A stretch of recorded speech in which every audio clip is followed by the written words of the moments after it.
Good evening. My name is David McConnel, and I'm the minister at the Bethel Christian Church near Louisville. Here with me tonight is Chuck Webb, who is from Denver, Illinois. Some of you may recognize Chuck from seeing him here on Channel 8 Cablevision in Louisville. He is one of the stars of the Chuck and Danny television program that has been seen on Cable 8. And I thought that we might visit tonight with Chuck and ask him a few questions and allow him to tell us a little bit about himself and a little bit about the television program that he is producing. First of all, Chuck, could you tell us a little bit about yourself, where you're from and your family and things like that?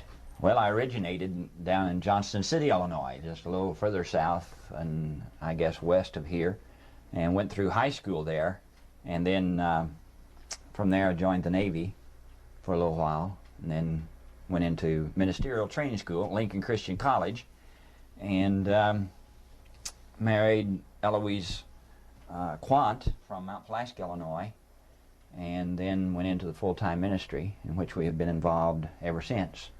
I'm not going to say how long that is unless you just outright ask me. No, I wouldn't ask you such a question That's as good. that. But you have been in the preaching ministry for several years. Yes, so we have. I'm not really ashamed of it. We were married in 1950, and we took our first full-time church at Wayne City, Illinois, in that fall of 1950, and that was our first ministry.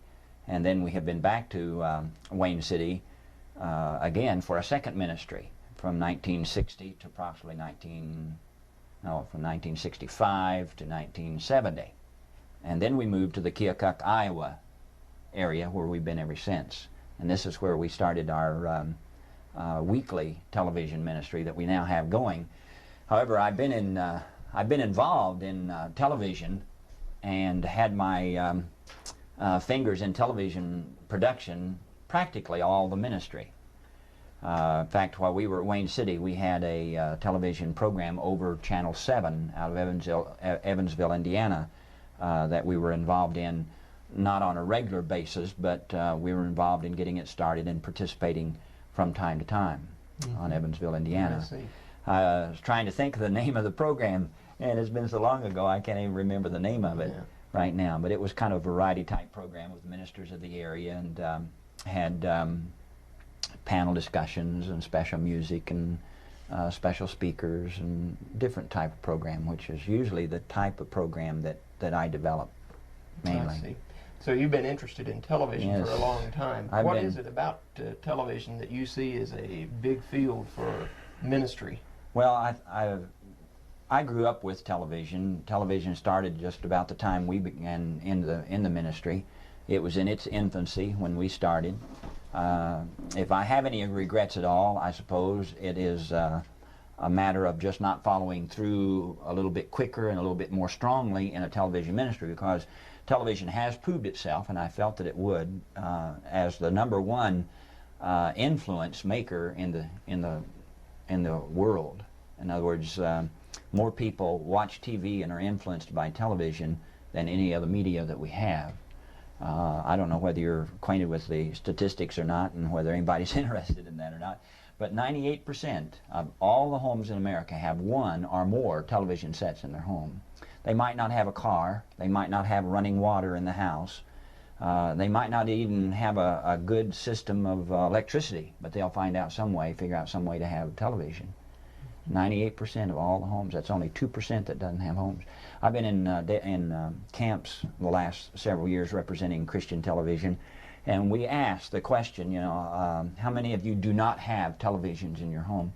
And on all the camps we've been, we found only 2 to 3 people, young people, that will raise their hand and say, we do not have a television.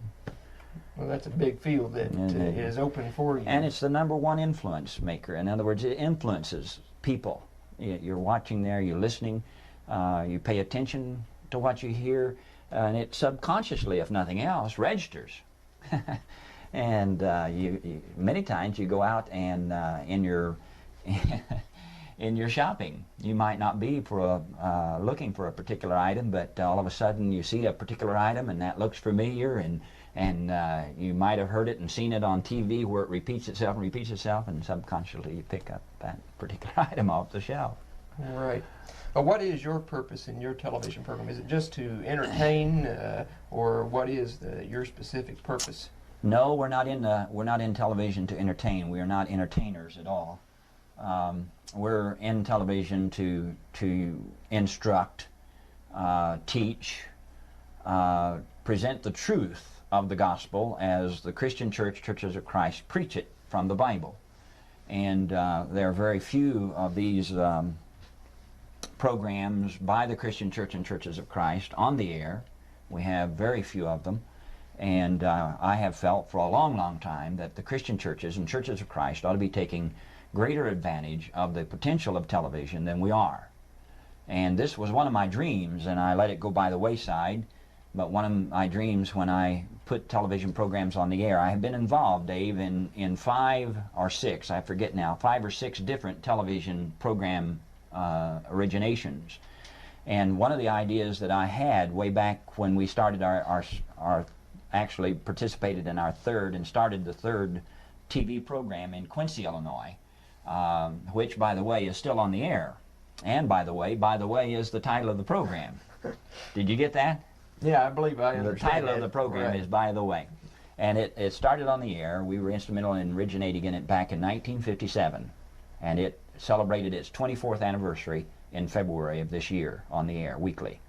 And at that time, I had a desire to go into an area like Quincy that had a television, and it was the television center of the area, and start local programs through the church and get that program established and supported, and then go into another TV area and do the same thing. I still feel that this is the way the Christian church and Churches of Christ could make an impact with the TV and their message, is not through a nationwide one program necessarily, but through local programs where people can get acquainted with you, your church, your work, and be drawn to your congregation right there in that area. And I had a dream of doing this, but it fell by the wayside. I was young and I was bringing a family into the world, and we weren't able to follow through. You asked a while ago about our family. My wife and I are parents of 4 children, 2 boys and 2 girls at this state now. They're all on their own. 3 of them are married, and we're grandparents for the first time about 4 months ago, where our oldest daughter had a baby girl, and back on February the 28th, which is not too long ago, our son and his wife had a baby girl. And so we are grandparents now. And so they're out on their own. My wife travels with me, and we're grateful to be sharing with you and the Bethel congregation on the weekend here of March 6th, 7th, and 8th in your Faith Promise Rally. Right. And for a long time, Eloise wasn't able to travel with me because she was home with the children, and now they're off on their own, and so she goes with me quite a bit now as we go out in various meetings, revivals, youth rallies, rallies like this on missions efforts, and other activities that we do get invited to participate in. You're currently producing the Chuck and Danny show. How long have you Yes. been involved in this particular production? 1981 now marks our 5th year of activity. We started out back in 1976 with the originating of the idea and using it spasmodically. And then 1977 we put it on various cable vision outlets, and that's when it was here on Louisville Channel 8. And then in 1978, October of 1978, we went on the air on a weekly basis in Kirksville, Missouri, and we have been there now on that station on a weekly basis for the last 2.5 years, and we're in the middle now of our 3rd year. How many other stations besides the Kirksville outlet are you Right now on a being seen weekly on? basis? That's the only one we're on. Mm-hmm. We have been on other stations, but we haven't been able to make finances meet, and so we weren't able to stay on. But we are in contact with a station in Decatur, Illinois. We're in contact with a station in Champaign, Illinois. And hopefully 1981 will see us enlarging our outreach. Hopefully we can arrange cable vision outlets again, and I'm going to try. One of the big drawbacks is that we have no additional help other than my wife and I, and our time is very limited.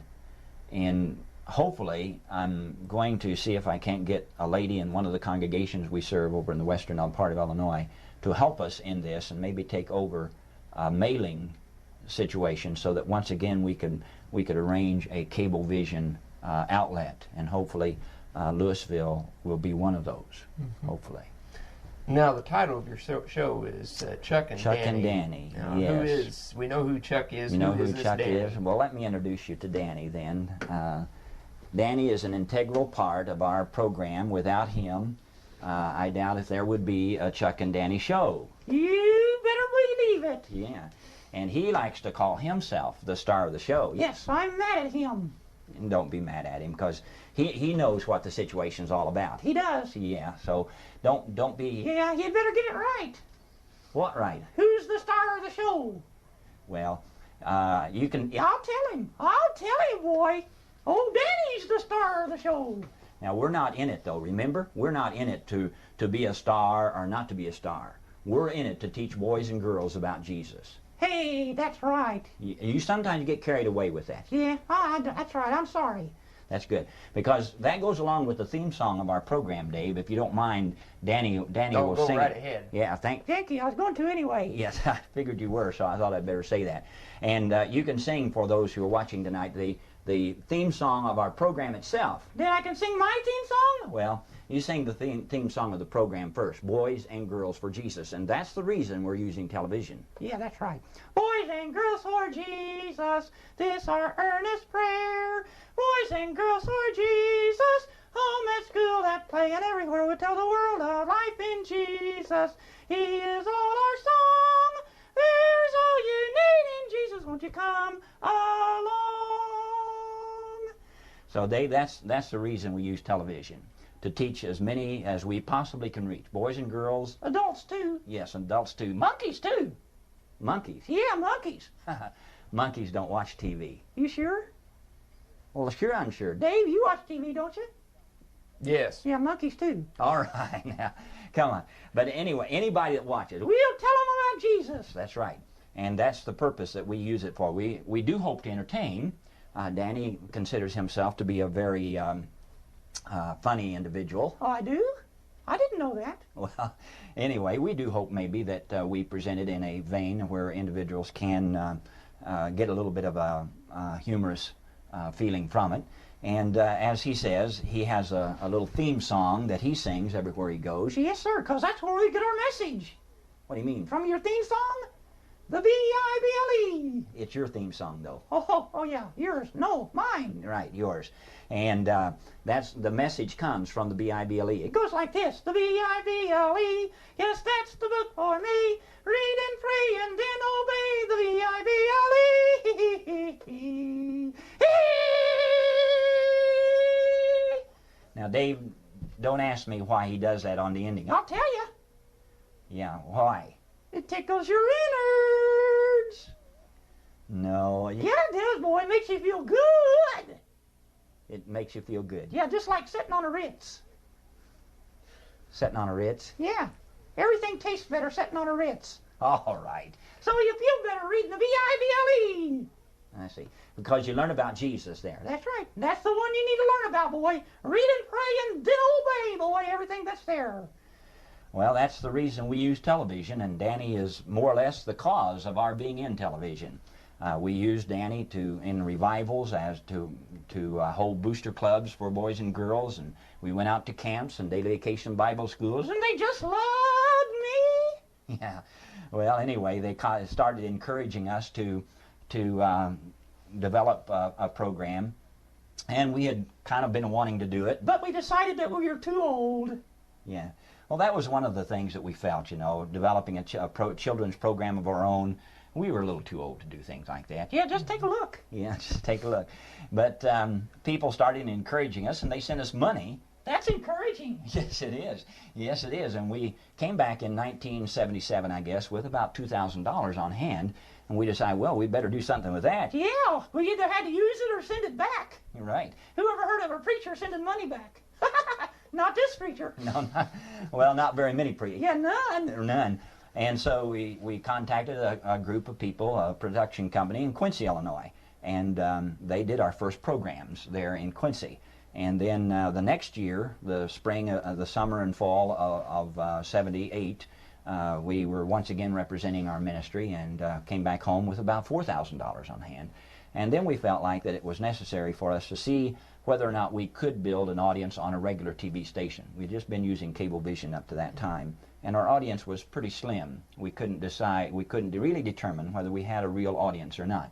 And so we approached KTVO at that time, and they were very cooperative with us, and felt like they felt like that the format that we had that was pointed at children would be very, very beneficial, very receptive. And we have built up an audience, and now out of a local situation like KTVO, which is not in a real heavy commercial area, yet we'll average 10 to 20 letters a week from our program, which I'm told is very, very good for a locally produced program. And so from that basis, we determined that we are having an outreach that makes our effort worthwhile, and the expenditure of the money that it costs us each week to put this program on the air worthwhile, from the basis of many of the letters that we receive that tells us that they really appreciate our teaching program and the inspirational part of it. So we evaluate our program on the basis of letters that we receive. And they are very kind. Yes, they are. Very kind. So we have been on, as we said, for 2.5 years now, and look forward to continuing as long as we possibly can. Yeah, health and age. Yeah, all right. Since Danny is a very important part of your Yes, program, let me ask him a question All here. right, ask away. How long have you and Chuck been involved in ventriloquism? Yeah, watch it there. Don't get your tongue tangled up. Oh, that's hard to do. Yes, sir. That's a hard word. Yes, it is. How long? Well, oh my, 20 years? I suppose. I've had a Danny doll for over 20 years, but really I have just used him really regularly now since 1975. Yeah, about 6 years now. Yeah, he can't do without me. I can't do without him. Yeah, right. We're together in this. Yes, we are, with the Lord's help. Oh yeah, without him, there would be nothing. All right. So 1975 we started holding revivals, and he went out with me to hold the booster clubs, and then the program evolved out of those efforts. Do you find that adults respond to Danny just about as well as what kids Oh do? yeah, adults just love me too. They just can't resist these blue eyes. Blue. Blue? Brown. Oh, brown. I forget sometimes. Yeah, brown eyes. Anyway, they can't resist, all those dimples and everything. Yeah, yeah. So we do get a lot of response from adults. Most of our letters are from young people, though. Mm-hmm. Are from, we'd say probably kindergarten age up through freshman. Sometimes a little older, but just those are rare when we hear from 15, 16, 17-year-olds. And then that age after that we don't hear from. And then we hear from adults. Mm-hmm. So, Tell us a little bit about the format of your program. I mean, do you just do with Danny? Fun. right. I have a booster club. Yes, he has a booster club. This is his button. Says Danny's TV Booster Club. Got his picture in the middle. Yeah, boy, big as life. Yeah, and we send this out to individuals who write to become a part of his booster club, and we also have a little certificate about 5 by 7 inch, and we put their names in there and send it to them. It's suitable for framing. I wonder how many do. Yeah, we do wonder how many frame it, but anyway, we send that out, and now we have developed a little handbook that goes along with our booster club program, and in it we have monthly Bible lessons that the kids work on, and then each month they write for a new lesson. And then our booster club mailbox, and from there we go into a story time where Danny tells a Bible story, and then Mrs. Ellie comes in and sings along. We have the words on the screen so that the kids at home can sing along with us, and we'll play a Bible game. We'll have Bible record stories, puppets. We just try to keep it very varied and try to fix up a format that we feel like would be interesting for all ages, and especially pointed right at young people. And I assume that it would be primary, junior high, primarily that are taken with our program, probably. Tell us, what do you consider to be the most fascinating part of your work of TV production, and what impresses you the most about this line of work? Well, that's kind of a hard question. I don't know exactly how to answer that. I suppose the fascinating part to me is the fact that I'm sitting here in a studio, and people out there in their living room are watching me and listening to me, and we don't really know whether they are there or not. That's fascinating to me. And then it's fascinating to go out in various engagement and say, well, I saw you Sunday, or I saw you Saturday. We're on Saturdays now, by the way. It's 11 o'clock on Saturdays. We started out on Sunday, went to Mondays, now we're on Saturdays at 11 o'clock. And it's proven to be a real good time for us. And and the fascinating thing is that this is electronic marvel, and have an opportunity of sharing right in their living rooms with just, we try to make it very homey, a very relaxed atmosphere in our program, and that's why we call it the Booster Club. We have we are inside of a booster club, and he has his pictures on the wall. The kids send in pictures, by the way, and we put them on our clubhouse wall, and we show them on the Booster Club hour and so forth. And it's fascinating in that way. It's also fascinating to realize, as we said right in the very beginning, that this is a very, very influential media. And it's fascinating to me that I can, just me and Danny here, don't forget me, can be influential to other people through such a media as this. I think that's probably the two fascinating things to us about it. Now, you've talked about responses you've received from your program, the letters that have been sent in. Have you found it to be a very effective tool as far as evangelism? Have any local ministers ever said anything about this? We don't have a program set up right yet, and we're hoping to get this started, to contact the local ministers. If we get a letter from someone in their particular community, we'll write to them and say, we heard from so-and-so in your community this past week. And hopefully then they can follow up and see what the situation is.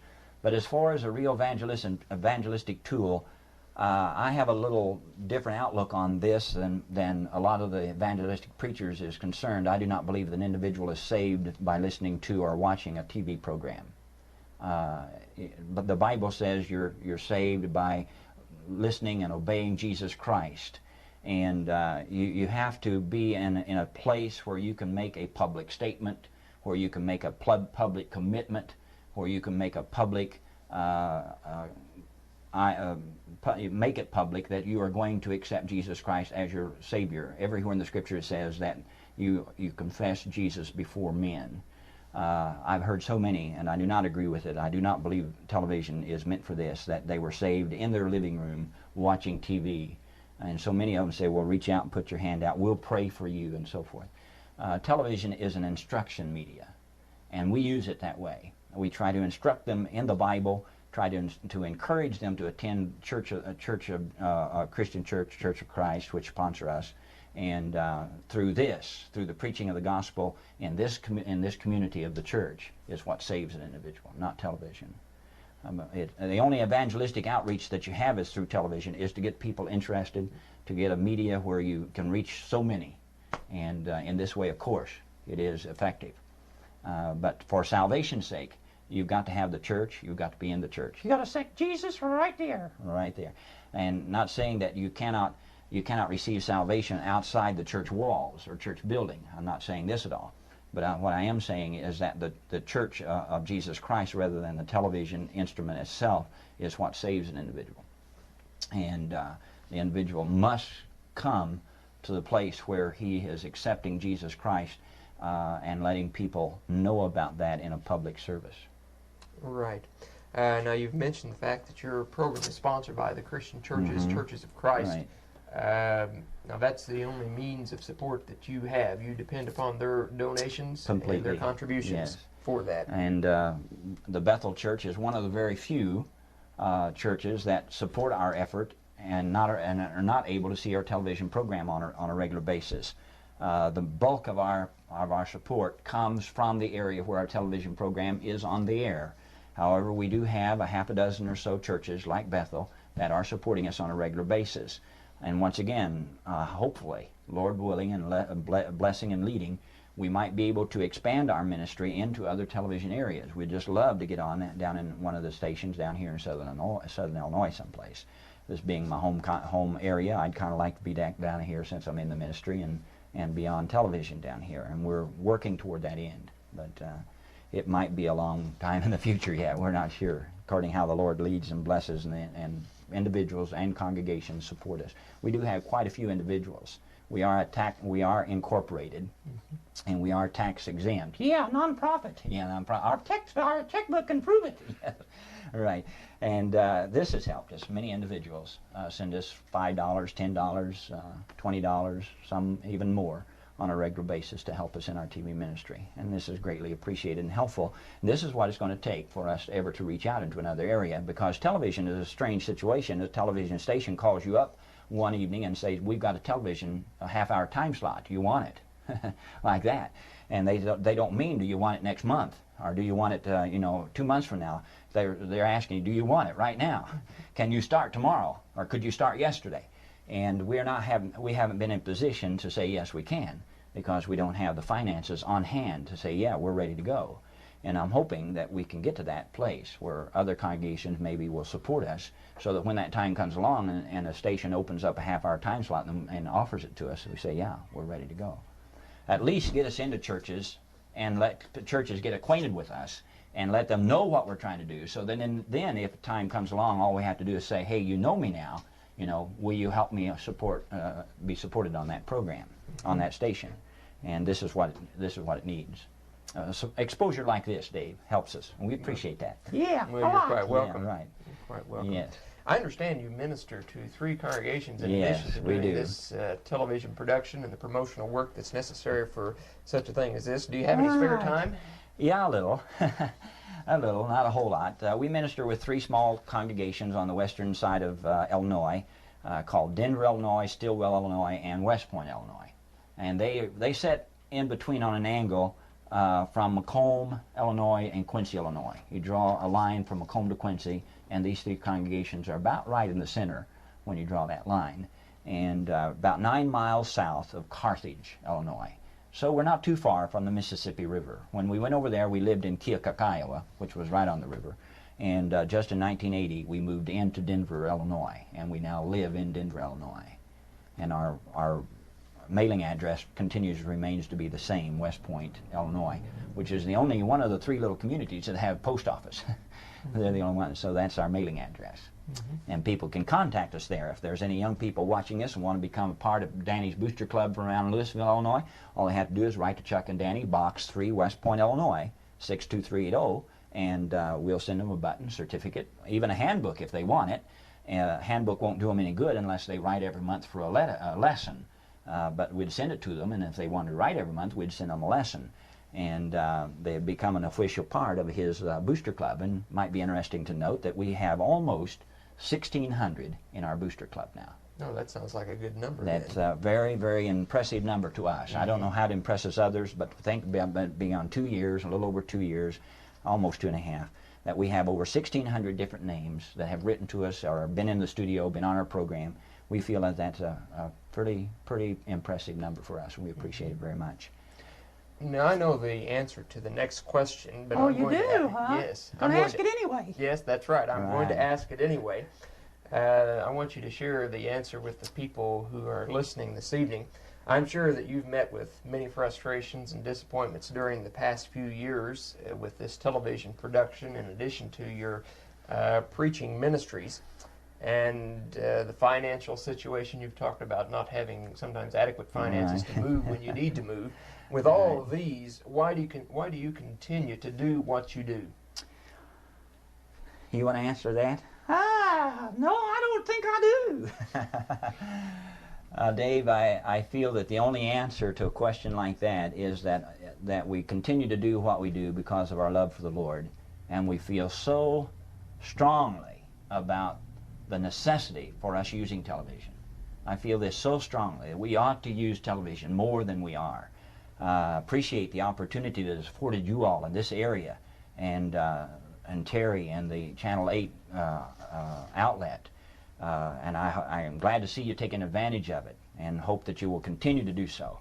We need to take advantage of it more in all the areas that we have. I feel, I suppose this is the reason that we continue in it. First, the love of the Lord and trying to get His message out and trying to reach young people and older, as many as we can. And the fact that we feel so strongly that we need to use television. It's costly. It does cost money. We spend $400 a week just for our half-hour program on Channel 3 in Kirksville. And that's a lot of money. And we didn't think we'd ever make it when we first started. But we've been on 2.5 years now, and the future looks very bright for us. And in other areas, we could use our tape and send it down and have it played over the air. It wouldn't be quite so expensive. And so this is what our desire is in 1981, to try to work up a network and use television for the Lord. The devil's had it long enough. Yeah, he's not done much with it either. Except use it for his own good. He's done pretty good that way. Yeah, I guess he has. Yeah, I think he has. And it's time that we took over and tried to use it for the Lord a little bit more. And those two are the reasons that we're here. I thought those might be the answers that you would give to me. The only reasons. I want to thank you for coming and sharing You're with welcome. us this we weekend. like to be on TV. Well, we like to be on TV to tell people why we like to be on TV. Tell boys and girls about Jesus. That's right. And that's what we want to do. Thank you for having us down, and also to be in your Faith Promise Rally. We appreciate the opportunity of getting acquainted with your folks again. All the folks here in Louisville, we were in the youth rally here with them a year or so ago. Hello, Right. Chuck and Danny. Yes, hello from Chuck and Danny. Right. All right. Thank you, Dave. Well, you're quite welcome, Chuck. Keep on loving Jesus. He sure loves you. Right. He always signs off with that. Yeah, always. Don't forget. Right. Well, I don't know of any better way to sign off than that. We do thank you for allowing us to share this evening with you, and I hope that through this interview and this time together, we've been able to acquaint you a little bit with Chuck and his ministry and the possibility that TV affords for the spreading of the gospel. Thank you for listening, and may God bless you.